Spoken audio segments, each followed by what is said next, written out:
Hello everyone, कैसे हैं आप लोग। उम्मीद है सभी लोग अच्छे होंगे और कोविड-19 के खिलाफ जो गवर्नमेंट की गाइडलाइंस हैं उनको हमें फॉलो करते रहना है। अगर हमें भारत देश को बचाना है, हमारी अर्थव्यवस्था को बचाना है, हमारे देश को बचाना है, तो सरकार द्वारा जितनी भी गाइडलाइंस इशू की गई है हमें उनको फॉलो करते रहना चाहिए। आज हम डिस्कस करने जा रहे हैं क्लास 9 का डेमोक्रेटिक पॉलिटिक्स का second chapter, what is democracy and why democracy. ठीक है, तो डेमोक्रेसी है क्या? Democracy is a form of government. ठीक है, लेकिन डेमोक्रेसी को समझने से पहले हमें और भी कुछ इंपॉर्टेंट पॉइंट्स के बारे में जानकारी होनी चाहिए। जैसे, क्या डेमोक्रेसी एकमात्र गवर्नमेंट की फॉर्म है? नहीं, हमारे दुनिया में बहुत सारी गवर्नमेंट की फॉर्म्स हैं जो रन करते हैं अलग अलग कंट्रीज में। तो सबसे पहले हम उन वेरियस फॉर्म्स ऑफ गवर्नमेंट को डिस्कस करेंगे, उसके बाद what is democracy and why democracy. जैसा कि आप देख पा रहे हैं बोर्ड पर, मैंने कुछ यहाँ पर वेरियस फॉर्म्स ऑफ गवर्नमेंट लिख रखी हैं। वैसे तो बहुत सारी हैं, लेकिन मैंने यहाँ पर कुछ इंपॉर्टेंट ही लिख रखी हैं। पहले डेमोक्रेसी, ये सबसे बेस्ट फॉर्म है, इसको हम बाद में डिस्कस करेंगे। Next, theocracy. थियोक्रेसी एक ऐसी फॉर्म ऑफ गवर्नमेंट है जिसमें एक रिलीजियस लीडर गॉड के नाम पर पूरे देश में रूल करता है। ठीक है, जिसका एग्जांपल ईरान और वेटिकन सिटी के रूप में हम देख सकते हैं। ईरान और वेटिकन सिटी थियोक्रेसी एक एग्जांपल है जिसमें एक रिलीजियस लीडर गॉड के नाम पर रूल करता है। Next, anarchy. एनार्की में क्या होता है कि एनार्की में कोई गवर्नमेंट नहीं होती, कोई रूल नहीं होते, कोई रेगुलेशन नहीं होते। एक ऐसी कंट्री जो बिना रूल्स रेगुलेशन गवर्नमेंट के रन करती है, जो आजकल के टाइम में तो ऐसी कोई कंट्री नहीं है, लेकिन पहले अर्जेंटीना का एक एग्जांपल था एनार्की का। नेक्स्ट, अगर मोनार्की की बात करें तो मोनार्की एक बहुत इंपॉर्टेंट फॉर्म्स ऑफ गवर्नमेंट है। इसको आपको बहुत अच्छे से समझना है, क्योंकि जब आप हिस्ट्री पढ़ेंगे तो फ्रेंच रेवोल्यूशन में मोनार्की को आप बहुत अच्छे से पढ़ेंगे। तो मोनार्की में क्या होता है? मोनार्की में जितनी भी पावर्स होती हैं वो सभी की सभी एक व्यक्ति के पास होती हैं, और वो पावर्स हेरिडेटरी होती हैं। मतलब एक राजा के बाद उसका दूसरा, एक मोनार्क के बाद उसके फैमिली का दूसरा मेंबर मोनार्क बनता है, तो ये पावर ट्रांसफर होती चली जाती हैं और रूल बाय वन पर्सन होता है। ठीक है, नेक्स्ट बात करें कॉन्स्टिट्यूशनल मोनार्की। कॉन्स्टिट्यूशनल मोनार्की में क्या होता है कि जितनी भी मोनार्की की पावर्स होती हैं वो कॉन्स्टिट्यूशन के द्वारा लिमिटेड कर दी जाती है, या यूं कहें वो पूरी तरीके से खत्म कर दी जाती है। जो हेड होता है, जो मोनार्क होता है, वो नाम मात्र का हेड बनकर रह जाता है। तो इसका एग्जांपल हम देखें ग्रेट ब्रिटेन। जो क्वीन एलिजाबेथ है वो कहने को तो ब्रिटेन की महारानी है, लेकिन उनके पास कोई बहुत ज्यादा पावर नहीं है। Next, autocracy. ये भी एक फॉर्म ऑफ गवर्नमेंट है जिसमें सारी पावर जो होती है एक ही व्यक्ति के पास होती हैं। नेक्स्ट, अगर हम बात करें ओलिगार्की। ओलिगार्की में क्या होता है, इसमें कुछ फ्यू पीपल के द्वारा गवर्नमेंट को रन किया जाता है। ठीक है, और वो फ्यू पीपल किसी भी अलग अलग बेसिस से सिलेक्ट होके आते हैं। मान लीजिए वेल्दी पीपल, ओके, किसी एक पर्टिकुलर कम्युनिटी के पीपल। तो ये क्या होता है, इसमें एक ऐसी फॉर्म ऑफ गवर्नमेंट होती है जिसमें फ्यू पीपल के द्वारा जो है गवर्नमेंट रन की जाती है। Next, dictatorship. ठीक है, डिक्टेटरशिप के बहुत सारे एग्जाम्पल। आपको डिक्टेटरशिप में क्या होता है, ज्यादातर केसेस में जो मिलिट्री रूलर्स होते हैं या पॉलिटिकल रूलर्स होते हैं वो सारी पावर जो होती है वो खत्म कर देते हैं और सारी पावर्स अपने पास ले आते हैं, और वो लगातार कई सालों तक लगातार राज करते रहते हैं। तो ये जो फॉर्म ऑफ गवर्नमेंट है इसको हम डिक्टेटरशिप बोलते हैं। ठीक है, इस चार्ट से आप बहुत अच्छे से समझ सकते हो हु रूल्स। ठीक है, जहां पर कोई रूल नहीं करता उस फॉर्म ऑफ गवर्नमेंट को क्या कहते हैं, उसको एनार्की कहते हैं। जहां पर कोई रूल्स रेगुलेशंस नहीं होती, कोई गवर्नमेंट नहीं होती, जहां पर एक व्यक्ति के पास सारी पावर्स होती हैं उसको मोनार्की कहते हैं, और उसको डिक्टेटरशिप भी कहते हैं। ठीक है, तो मोनार्की का हमने आपको एग्जाम्पल बताया, फ्रांस का पहले एग्जाम्पल हुआ करता फ्रेंच रेवोल्यूशन से पहले। एनार्की का अर्जेंटीना। डिक्टेटरशिप की अगर हम बात करें तो पाकिस्तान का एक बहुत एग्जाम्पल है। जनरल परवेज मुशर्रफ के टाइम पर पाकिस्तान एक डिक्टेटरशिप रन किया जाता था। अगर हम ये जो नेक्स्ट इंपॉर्टेंट चीज है ओलिगार्की। ओलिगार्की की बात देखें तो इसमें कुछ फ्यू पीपल के द्वारा रन किया जाता है। ठीक है, अगर ये इसका एक सबसे अच्छा एग्जांपल हम देखें साउथ अफ्रीका अपार्थाइड के टाइम पर, जब वहां पर माइनॉरिटी जो व्हाइट कलर के लोग थे वो जब वो रूल किया करते थे, तो it was there. Okay, next, junta. Junta में क्या होता है कि it was ruled by few people of military background. Military background के ग्रुप्स के द्वारा ये रन की जाती है, तो इस तरीके की गवर्नमेंट को हम जंटा कहते हैं। ठीक है, नेक्स्ट जो इंपॉर्टेंट है, ऑल, सभी लोगों के द्वारा गवर्नमेंट को रन किया जाने को हम क्या कहते हैं, डेमोक्रेसी। डेमोक्रेसी भी दो तरीके की है, डायरेक्ट और रिप्रेजेंटेटिव। तो ये डायरेक्ट डेमोक्रेसी क्या होती है, डायरेक्ट डेमोक्रेसी तब रन की जा सकती है जब वो कंट्री बहुत छोटी है। स्विट्जरलैंड के केस में हम देख सकते हैं वहां पर डायरेक्ट डेमोक्रेसी चलती है। अगर इंडिया के जैसे और इंडिया, अमेरिका जैसे बड़े बड़े कंट्रीज के अगर हम केसेस में देखें तो यहाँ पर रिप्रेजेंटेटिव डेमोक्रेसी वर्क करती है। तो उम्मीद है ये जो इंपॉर्टेंट चीजें थी वेरियस फॉर्म्स ऑफ गवर्नमेंट, ठीक है, और ये जो हु रूल्स का जो आपने फ्लो चार्ट देखा है, इसके द्वारा आपको जो मैं टॉपिक समझाना चाह रहा था वेरियस फॉर्म्स ऑफ गवर्नमेंट, ये आपको समझ में आ गया। और इसीलिए जरूरी था कि आपको इसके बाद पता चलेगा कि भाई डेमोक्रेसी है क्या और डेमोक्रेसी इतनी इंपॉर्टेंट क्यों है। ओके, तो अब हम डिस्कस करने जा रहे हैं what is democracy, why democracy. Okay, what is democracy? Democracy है क्या?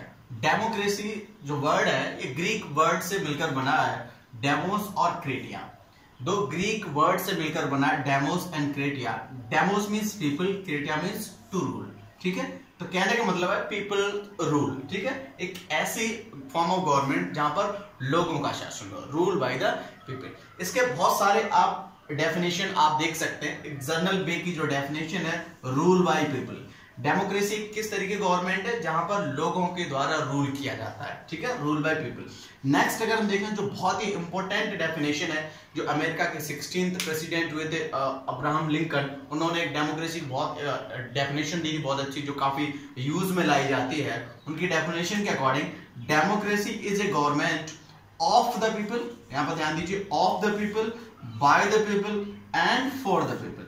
मतलब अब्राहम लिंकन के अकॉर्डिंग जो डेमोक्रेसी है इस तरीके की गवर्नमेंट है, ऑफ द पीपल, लोगों की, बाय द पीपल, लोगों के द्वारा, एंड फॉर द पीपल, लोगों के लिए। मतलब इसमें सारी ही चीजें जो होती हैं लोगों के द्वारा ही की जाती हैं। तो मतलब हम कह सकते हैं इसमें भी जो कंट्री होती है वो लोगों के द्वारा ही चलाई जाती है, रूल बाय द पीपल, ठीक है। नेक्स्ट अगर हम बात करें डेफिनेशन की, democracy is a form of government in which the rulers are elected by the people, ठीक है। रूलर्स जो होते हैं वो लोगों के द्वारा इलेक्ट किए जाते हैं। जैसे मैंने आपको बताया कि ये डायरेक्ट डेमोक्रेसी हम नहीं पढ़ रहे, इनडायरेक्ट डेमोक्रेसी की अगर हम बात कर रहे हैं तो इसमें जो रिप्रेजेंटेटिव्स होते हैं वो लोगों के द्वारा ही चुने जाते हैं। तो हम कह सकते हैं कि जो रिप्रेजेंटेटिव्स होते हैं वो लोगों के द्वारा, लोगों के बीच से ही आते हैं, वो सारे के सारे काम लोगों के लिए ही काम करते हैं, पीपल के लिए काम करते हैं। इसलिए हम कह सकते हैं कि डेमोक्रेसी में जो लीडर्स होते हैं वो लोगों के द्वारा ही इलेक्ट किए जाते हैं। तो ये कुछ डेफिनेशन थी डेमोक्रेसी की, ठीक है। लेकिन अगर हम बात करें तो डेमोक्रेसी की इस डेफिनेशन से सारी चीजें क्लियर हो जानी चाहिए। लेकिन आपको पता है कि ये जो ह्यूमन है, जो इंसान है, ये चीजों को सही रास्ते से, सही तरीके से चलने नहीं देते। ये उसको तोड़ मरोड़ के अपने फायदे के लिए उसका यूज करते रहते हैं। तो इसका डेफिनेशन 8th क्लास तक तो ये काफी डेफिनेशन होती थी, लेकिन 9th क्लास में जब हम आने के बाद इसको हम और ज्यादा बड़े स्ट्रक्चर पर डिस्कस करेंगे। तो इसलिए हम वेरियस फीचर्स ऑफ डेमोक्रेसी को हमें पढ़ना पड़ेगा, वेरियस फीचर्स ऑफ डेमोक्रेसी। इसमें 4 हम इंपॉर्टेंट फीचर्स पढ़ेंगे डेमोक्रेसी के, कि किस तरीके से लोगों ने डेमोक्रेसी की इस सिंगल डेफिनेशंस को गलत प्रूफ करने के लिए कैसे कैसे प्रयास किए हैं। तो जो पहला फीचर है डेमोक्रेसी का वो है major decisions by elected leaders. जो बड़े बड़े डिसीजंस हैं किसी भी कंट्री में वो इलेक्टेड लीडर्स के द्वारा लिए जाने चाहिए, लेकिन ये नहीं हो पाया है, बहुत सारी कंट्रीज में नहीं हो पाता है। उसका एग्जाम्पल हम देखेंगे पाकिस्तान में। कहां देखेंगे? पाकिस्तान में। पाकिस्तान में क्या होता है कि 1999 में जनरल परवेज मुशर्रफ, ठीक है, वहां की जो इलेक्टेड गवर्नमेंट होती है उसको ओवरथ्रो कर देते हैं और अपने आप को वहां पर वो लीडर डिक्लेयर कर देते हैं। कब कर देते हैं? 1999 में। कौन? जनरल परवेज मुशर्रफ। कहां पर? पाकिस्तान में। वो इलेक्टेड गवर्नमेंट को खाड़ फेंकते हैं और अपने आप को वहां का लीडर डिक्लेयर कर देते हैं। 2002 में वो एक रेफरेंडम लेके आते हैं जिसमें बहुत गलत तरीके से लोगों के द्वारा अपने एक्सटेंशन को बढ़ा देते हैं। मतलब ये प्रूफ कर देते हैं कि लोग उनको चाहते हैं, ठीक है, जिस वजह से 2002 में 5 इयर्स का एक्सटेंशन मिल जाता है। कितने का? 5 साल का। इसके बाद 2002 में वो लीगल फ्रेमवर्क ऑर्डर पास करा देते हैं और जिसके अकॉर्डिंग बहुत सारी पावर जो होती है वो प्रेसिडेंट को मिल जाती है और अपने आप को प्रेसिडेंट भी वो डिक्लेयर कर लेते हैं। प्रेसिडेंट को पावर्स मिली, उसमें क्या होती है, वो जब चाहे सेंट्रल असेंबली या स्टेट असेंबली को जब चाहे तो वो डिसमिस कर सकते हैं, ठीक है। तो कहने का मतलब ये है कि वहां पर नाम के लिए इलेक्टेड गवर्नमेंट रह जाती है, लेकिन जितने भी बड़े बड़े फैसले होते हैं वो जनरल परवेज मुशर्रफ के द्वारा लिए जाते हैं। तो कहने को तो वो डेमोक्रेसी की इस डेफिनेशन को पूरी तरीके से क्लियर करते हैं, लेकिन जितने बड़े बड़े डिसीजन हैं वो इलेक्टेड लीडर्स के द्वारा ना ले जाकर किसके द्वारा लिए जा रहे हैं, जनरल परवेज मुशर्रफ के द्वारा। तो ये अगर ये नहीं हो पा रहा, बड़े बड़े डिसीजन इलेक्टेड लीडर्स नहीं ले रहे हैं, तो वो कंट्री डेमोक्रेटिक कंट्री नहीं है। दूसरा, अगर हम बात करें free and fair electoral competition, किसी भी डेमोक्रेटिक कंट्री में जो इलेक्शंस होते हैं वो फ्री और फेयर होने चाहिए। कैसे होने चाहिए, फ्री एंड फेयर, ठीक है। इसके बहुत सारे एग्जाम्पल अगर हम देखें, एक मैक्सिको का एग्जाम्पल हम देखेंगे। मैक्सिको की जो पार्टी होती है PRI, वो क्या करती है, जब से 1930 से वो इंडिपेंडेंट होते हैं तब से लगातार उन्हीं की सरकार बनती चली आ रही है। वो उसका क्या मतलब होता है मैक्सिको के केस में,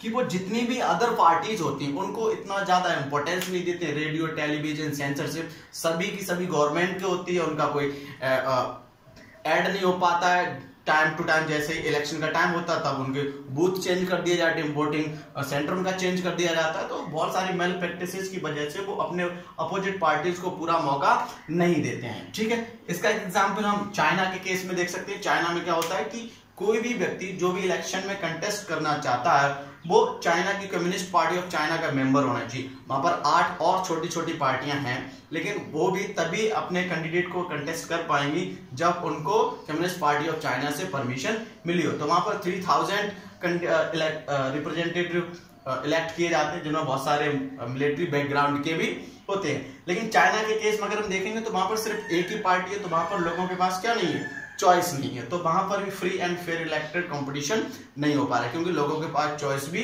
होना चाहिए, ठीक है। तो इस केस में हमने देखा मैक्सिको और चाइना के केस में जो free and fair electoral competition है ये नहीं हो पा रहा। और free and fair electoral competition का मतलब होता है कि जो पार्टी रूल कर रही है उसको हारने का फेयर चांस होना चाहिए।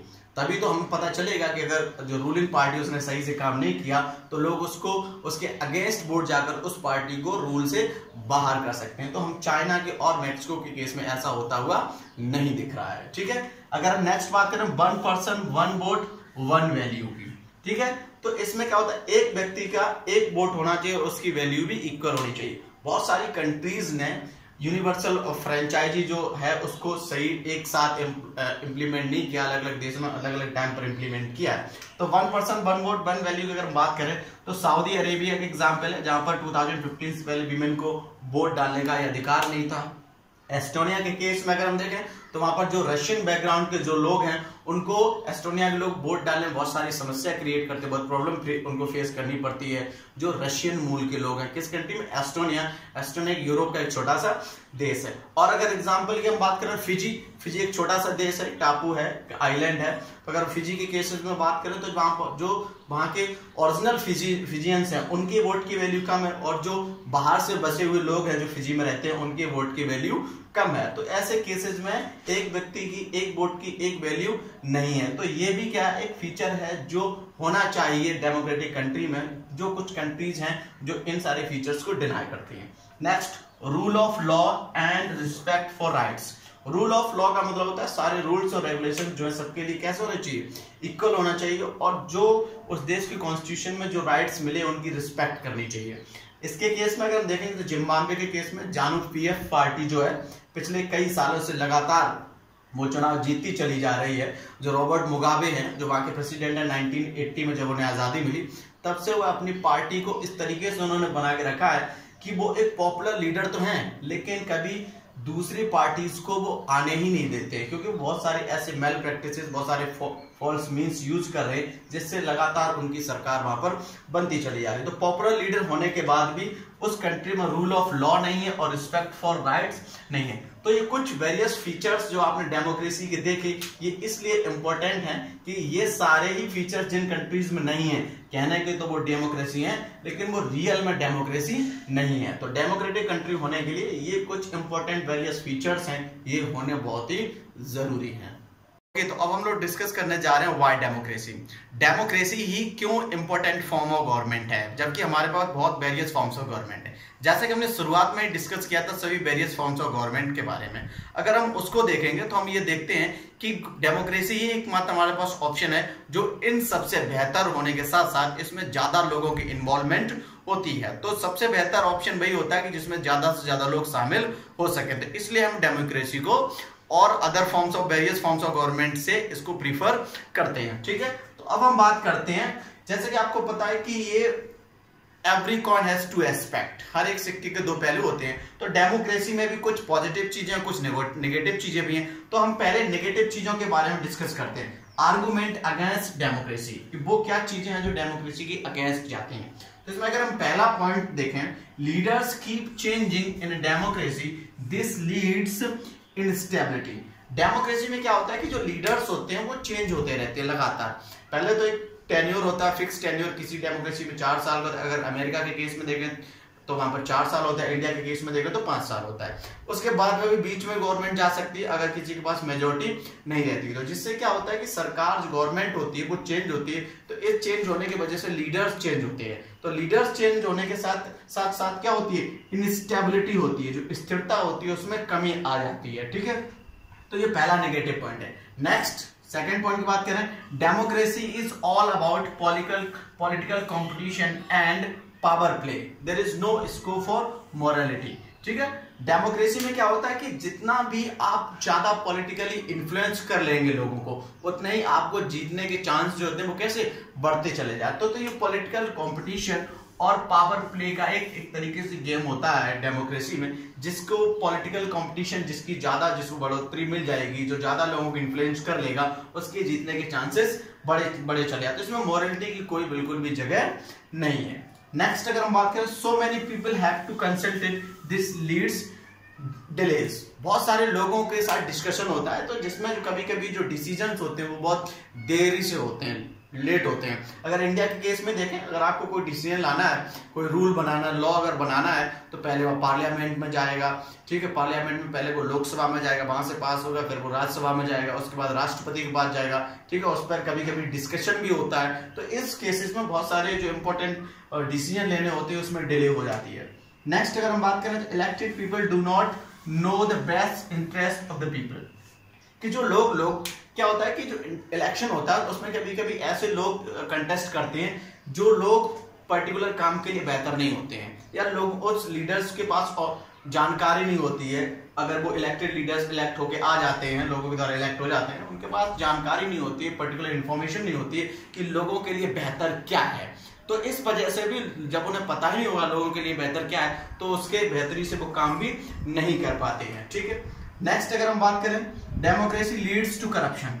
ये सबसे ज्यादा नेगेटिव पॉइंट है डेमोक्रेसी का, कि इसमें करप्शन के चांसेस बढ़ जाते हैं। ठीक है, हर एक छोटे से इलेक्शन से लेके बड़े इलेक्शन तक जो होता है करप्शन बढ़ जाता है। उसका जो गवर्नमेंट सेक्टर होते हैं, प्राइवेट सेक्टर्स होते हैं, सारी जगह करप्शन बढ़ जाती है, क्योंकि जो रूल्स और रेगुलेशंस जो होते हैं वो इतने ज्यादा इन्फोर्सेबल नहीं होते हैं, क्योंकि बहुत सारे लोग उसका बचने के रास्ते ढूंढ लेते हैं। तो डेमोक्रेसी लीड्स टू करप्शन, ये सबसे बड़ा नेगेटिव पॉइंट है। Next, ordinary people do not know what is good for them.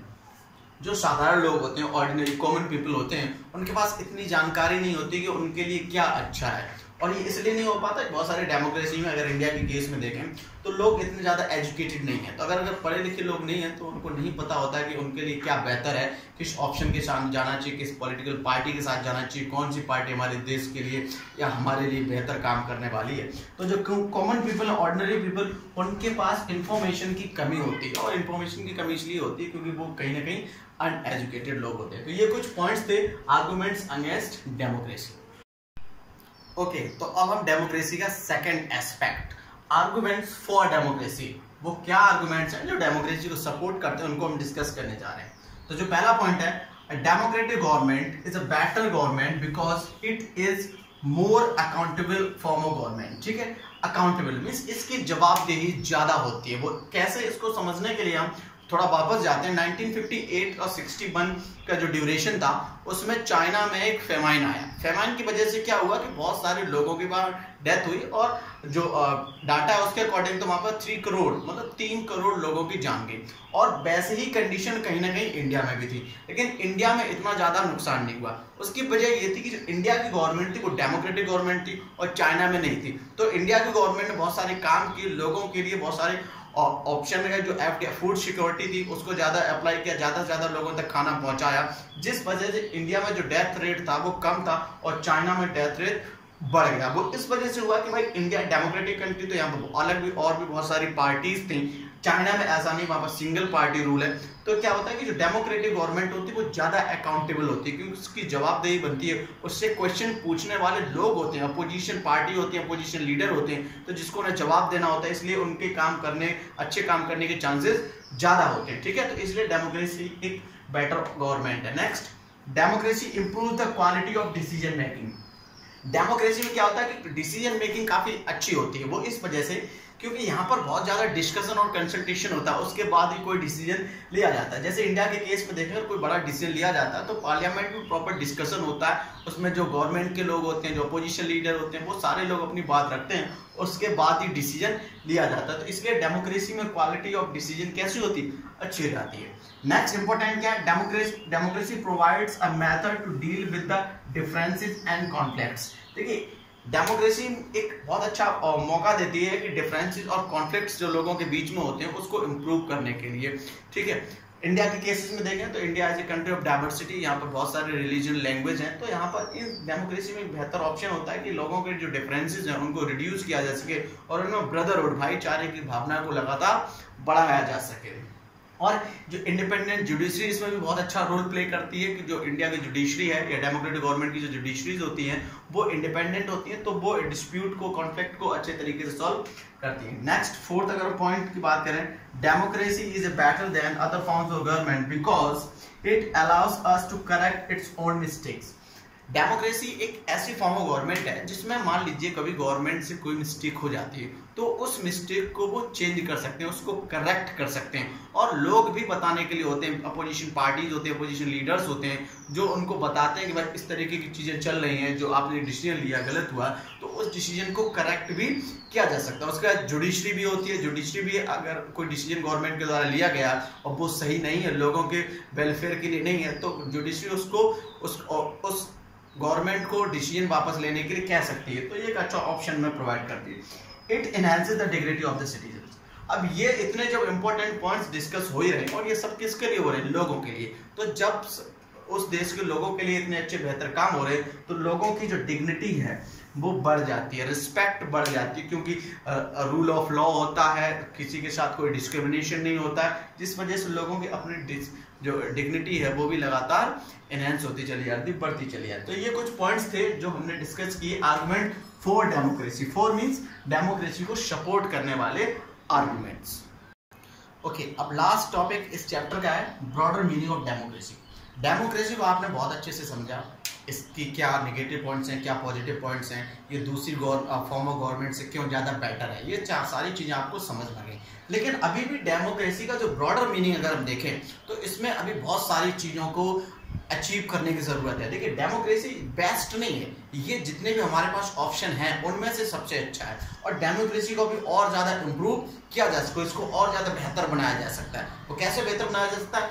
देखिए, कभी डेमोक्रेसी का मतलब ये होता है कि जितने लोगों के लिए डिसीजन लिया जा रहा है उन सभी लोगों की इन्वॉल्वमेंट होनी चाहिए, लेकिन ऐसा नहीं हो पाता है। देखिए, इंडिया के केस में अगर देखें तो 130 करोड़ पीपल है, 130 करोड़ लोग हैं इस देश में, तो सारे लोग एक साथ बैठ के डिसीजन लें, इट पॉसिबल नहीं।